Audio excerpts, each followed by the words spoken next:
Cartwright yn gybas ymlaen i Phillips, Sgwar i Flint gyda Arsan y rhythro tu allan iddo. Arsan groesiad ddim tuag at y postyn pella, arbeniad ar draws y gol! A mae derwyddon Cefn di mynd ar y blaen.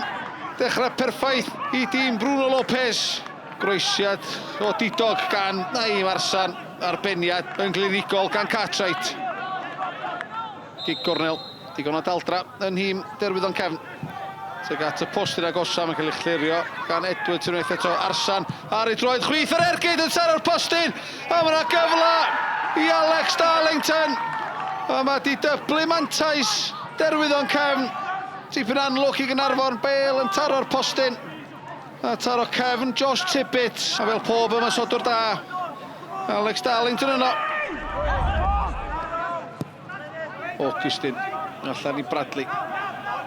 Gwaith da gan Bradley, heibio i Arsan. Mae Jones o flaen i Kai Jones. Mae'n dod Kai Jones ffynnu draws i Paulo Mendes! Drwy goesa'r golwr! Gwaith creadigol gan Sean Bradley. Kai Jones yn ffynnu'r draws i Mendes. Dyna fo'n rhwydo i drydydd gol ar tymor. Cigrydd i derwyddon Cefn. Green chymanu tuag at Jamie Reid, cael ei ffenio allan, nôl i mewn gan Flint. Reid sydd yno, acrobataidd, Cartwright ar ergyd. Arbediad wych gan Tippett, oedd hi syth ato. Oedd o yn gadarn iawn rhwng y pys da fanna. First victory in the Welsh Premier League and it must feel good. Obviously,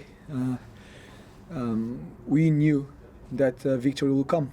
The way we were working, the way some of the games, the result didn't come our way, but we had the chances, we had the opportunities, we played well some of the games. So we knew the result will come sooner or later. Obviously, we were disappointed, but it came today. Good for us.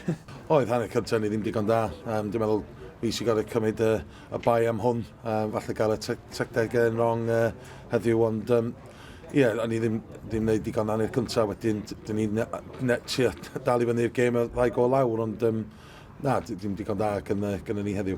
Yeah, it was important to bounce back from the 4-0 defeat, but yeah, it was nice to get my second goal of the season. Yeah. We need to stay humbled. We need to keep our feet on the ground.